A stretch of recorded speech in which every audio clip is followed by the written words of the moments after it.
Hello everyone, and welcome to Distinct Mastering. My name is Freddie. Today we're going to be talking about another universal audio plugin.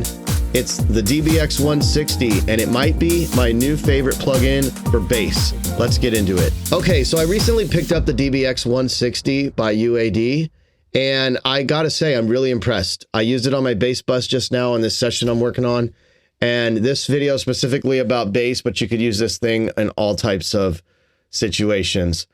I've been typically a big user of the LA2A on bass, the Silver Edition, as well as SSL bus, but this thing is definitely piquing my interest. So let's get into my session and check it out. Okay, so here we are. As you see, I've got the DBX160, and typically on my bass bus, I've got an SSL and a Teletronics LA2A Silver, which are both turned off, but I turn them on as needed. And, you know, I want to show you what this DBX, though, can do. Let me play you this track real quick so you can hear what it sounds like.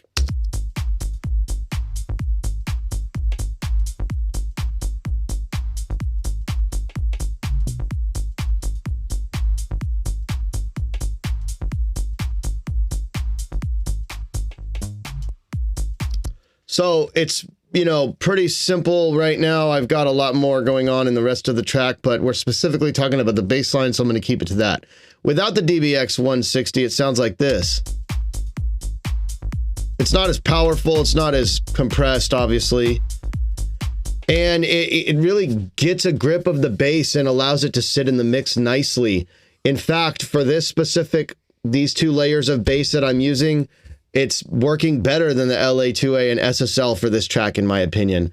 Let's get into the controls real quick and go over what the DBX160 really is. Okay, so the DBX160 is considered one of the best compressors ever made. It's a VCA style compressor from 1971, and UAD has faithfully recreated it. I just recently picked it up, like I said in the beginning of this video, and I'm already falling in love with it. So really, it's very simple to use. You have a threshold LED light. When it's below the threshold, the compressor is not working. When it's above, the compressor is reacting. The brighter this light, the harder it's reacting. And then you have your threshold knob here, which is represented in volts. So you have 10 millivolts to 3 volts. You have a power button on and off. You have the amount of compression, the output gain, an input, which changes the meter type, output changes the meter type, and then the gain change, which is very famous. So extremely simple to use. I mean, one of the most simplest compressors you can even touch. Maybe an LA2A might be simpler, obviously, it's 2 knobs. So this compressor is really simple to use, not a lot of controls, great for beginners. Let me turn off the compression here and let's start playing with this. So as you can see, I've got the threshold. The power's not even on, so let's turn that on. So here it's just compressing everything, but I don't have any compression. 1-to-1 is not doing anything. So let's gain this up, and as you can see, now we are below the threshold. So as I come in, you can see this light gives you almost a visual representation of how the compressor is coming in and out. But we don't have any compression going on because I'm at a 1-to-1 stage right now. Now I'm at infinity. And it's, for as much as I'm compressing, let's turn the output gain down.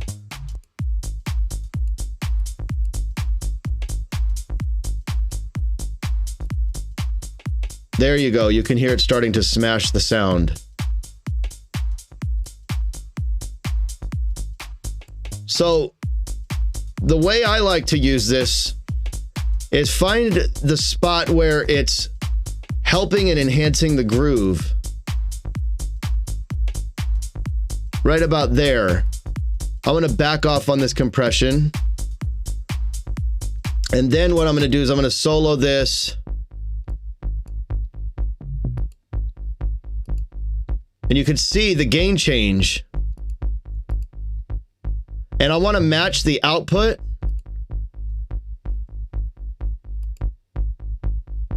So you can hear before, it's just not as powerful. And as I bring in this compressor, I'm actually almost enhancing the transient of that top bass and making the sub bass more round and full. Let's give it a little more compression. See, let's back it off. A little bit more. A little too much. This is the spot that I like.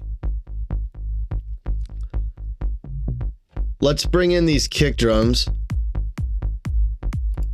This is before. And I've got a lot of compression going on right there. That's quite a bit. Can back it off. And I've got a lot of compression going on right there. As you can see, I'm up to -10, and at one spot it's even hitting -20. Let's back it off a bit. See, my output and input are matched.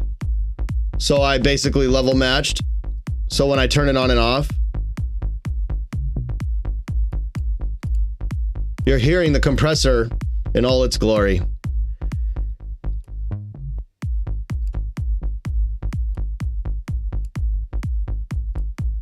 I like it in between. And then you have this gain change, which is very famous. And as you can see how much gain is being taken away from the signal. So it's super simple to use. Might be my new favorite compressor for bass. Let me know your thoughts in the comments down below. Okay, that's the Universal Audio DBX160, one of my new favorite compressors. I guarantee I will be using this on future productions. If you enjoyed this video, please hit the like button, subscribe to my channel, and the bell notification will keep you up to date. My name is Freddie from Distinct Mastering, and have a great day. I will catch you on the next one. Peace.